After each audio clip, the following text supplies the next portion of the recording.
Okay, imagine this. 6 months of your life, right? Everything that happens in half a year. Uh-huh. All of it. And it all gets compressed, squeezed down into, what, maybe 5 seconds? 5 seconds. Yeah. It's hard to even picture. What kind of bizarre, like, chaotic stuff would unfold? Well, today, we're diving into a town where that exact thing apparently happened. Mayorsville. Mayorsville. And let me tell you, the headlines coming out of there are stranger than fiction.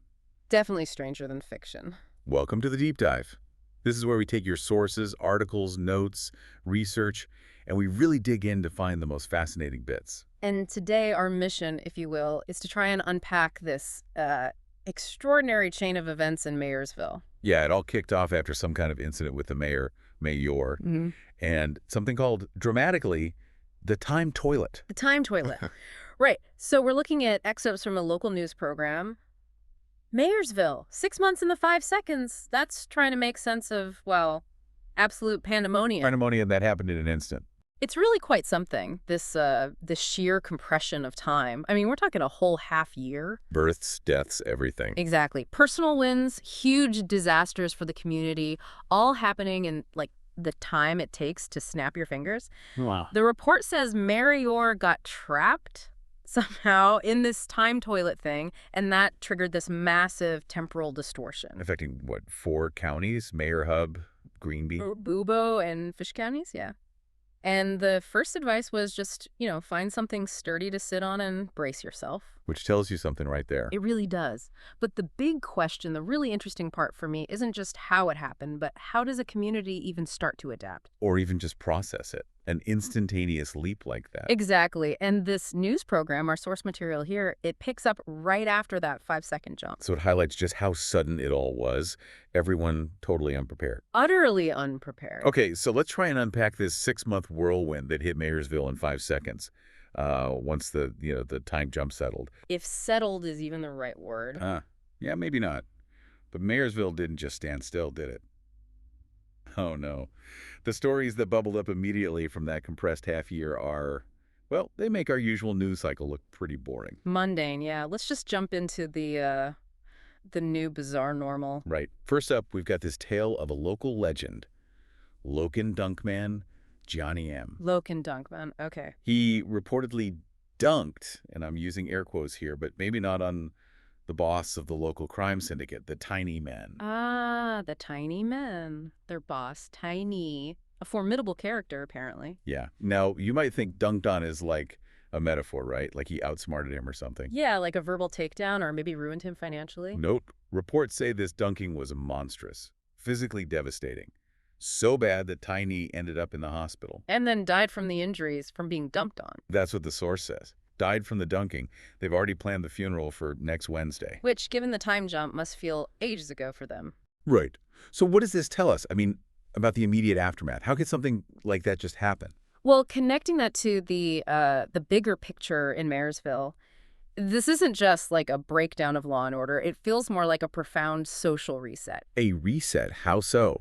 The sources really suggest Mayorsville is like rapidly devolving, maybe into some kind of anarcho-feudalism, where personal power and these really dramatic, often brutal acts like Gianni's dunking become the new way to gain control. Because the old ways are gone. Exactly. The report explicitly says no police response has been observed at this time. That vacuum is huge. Yeah. It implies the normal systems, police, law enforcement, maybe they just vanished in those 5 seconds or just became completely irrelevant. And the mention of possible retaliation for the incident against Gianni, that's not just a side note. No, that sounds important. It is. It signals that, okay, official law might be gone, but a new code, much more volatile honor, vengeance, it's springing up immediately. It's dictating how people interact. So it's not just chaos. It's the fast birth of a new, really dangerous local system of, well, maybe not justice. Immediate retribution seems more like it, yeah. Wow.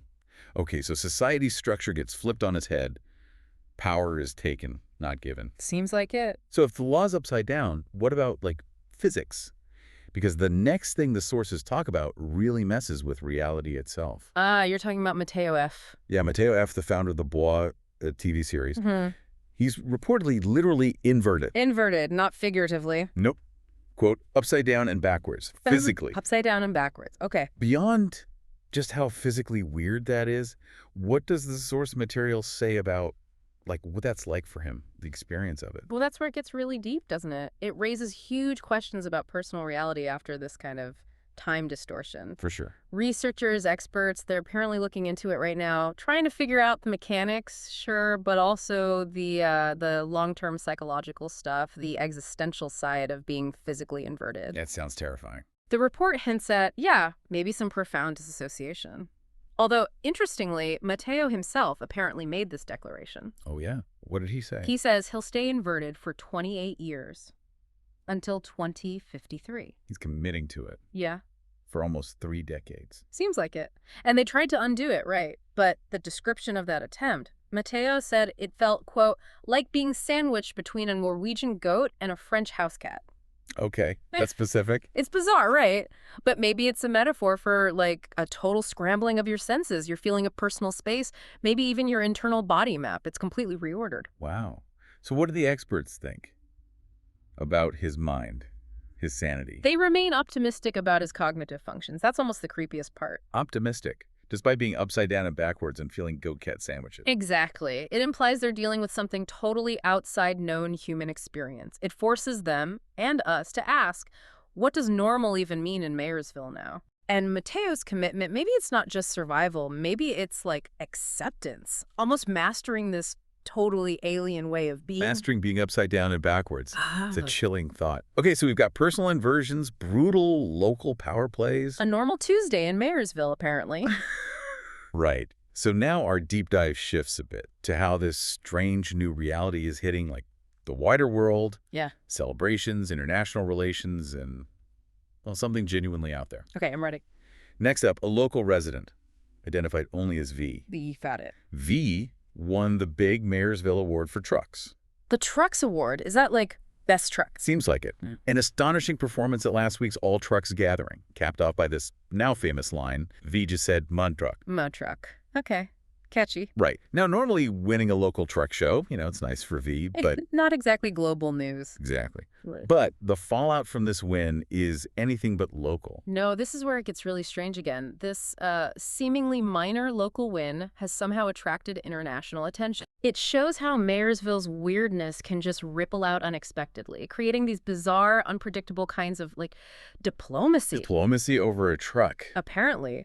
The report says the president of Uganda is actually visiting V's Ma truck right now. President of Uganda visiting a truck. And plans to grant V citizenship until 2035. Citizenship because of the truck. It points to this, bizarre but undeniable form of international relations popping up because of Mayorsville's situation. The win, the global interest. It makes V, this local person, into an accidental diplomat, a symbol of Mayorsville's unique, if baffling, new cultural status. That's wild. So V gets international recognition. What about the person who lost? Yeah. The flip side, the runner-up, intense frustration, reportedly hospitalized For what? punching their own truck. Ouch. Okay. The source even dryly notes, we can see why they did not win. But it's a stark contrast, isn't it? The extreme emotional highs and lows there. Definitely. It feels like everyone's under immense psychological pressure. Small wins become huge. Small losses become catastrophic. Yeah, maybe amplified by the trauma of the whole time toilet thing itself. Everything's dialed up to 11. Okay, so a truck award becomes a geopolitical event. Makes sense. In Mayorsville. Only in Mayorsville. Right. And now for our final piece of news. And honestly, maybe the most bewildering one yet. Okay, let's hear it. This comes from a live stream. User BronGoat23. Okay. BronGoat23. Identified as one Jonathan F. So Jonathan's streaming, right?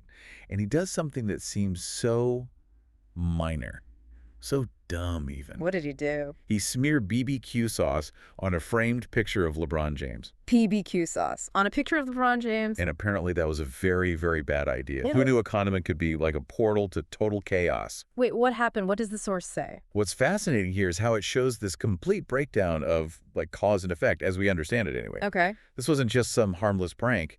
It unfortunately summoned the demon of lust. It summoned the demon of lust from BBQ sauce on a picture. And it unleashed multiple BBQ sauce doppelgangers of LeBron James. BBQ sauce LeBrons and the demon of lust. Oh, boy. Officials are apparently scrambling to contain this. It's escalating, made worse because Jonathan, he refuses to stop. He's still doing it, summoning more. Continuously summoning more BBQ LeBrons, yeah. This shifts Mayorsville from just being absurd to being, like, genuinely apocalyptic. No kidding, a demon and BBQ clones. And connecting this to the bigger picture again, this crisis is now so bad the FBI has gotten involved. The FBI, over BBQ sauce demons. And they've actually enlisted the help of the real LeBron James himself. To do what? Play one-on-one with the demon of lust? To try and appease the demon, apparently. The demon of lust, how's that going? The report says prospects are, quote, grim. Grim, I bet. So this situation, it's gone way beyond local. It's national now, maybe global implications soon. And it all started with a jar of BBQ sauce and a live stream. It really makes you wonder about the new rules, right? The unpredictable physics governing reality itself in Mayorsville now. And the total, terrifying loss of control when just smearing sauce can unleash cosmic horror. Yeah. What does it mean for people when the very air they breathe might hide these random portals, triggered by the most mundane things? Chilling. So, okay, let's try and wrap our heads around this. What does it all mean for Mayorsville? Well, in just 5 seconds, this town went through half a year. Audacious, lethal dunks. Gravity-defying inversions that mess with your whole identity. International truck diplomacy. And a truly sticky demonic crisis involving BBQ sauce. It's a town that just defies logic. The rules of physics, society, even simple cause and effect, all rewritten. Yeah, completely rewritten. But somehow, life and chaos, it just finds a way, doesn't it? It adapts, evolves in these completely unimaginable ways. This time toilet incident, it really just reshaped everything. Crime, diplomacy, reality itself. Every action could have these huge, unforeseen consequences. Absolutely. And this whole deep dive into Mayorsville, it really leaves us with a pretty profound question, I think. Yeah. When the basic fabric of time and reality gets ripped apart like that, when the old rules just evaporate in a blink, what actually defines a community anymore? Is it the new brutal order? Or the way people accept this existential absurdity? Or maybe it's the horrifying discovery that, smearing sauce can break reality. Yeah. And what about personal responsibility? What responsibility does someone like Jonathan F. bear when a simple act summons a demon and causes a national crisis? That's a heavy question. It is. So we leave you, the listener, to think about it. What stands out to you as the most surprising or maybe the most impactful event in Mayorsville's compressed 6 months? What's the biggest question you have after diving into this world turned upside down, backwards, and apparently quite saucy?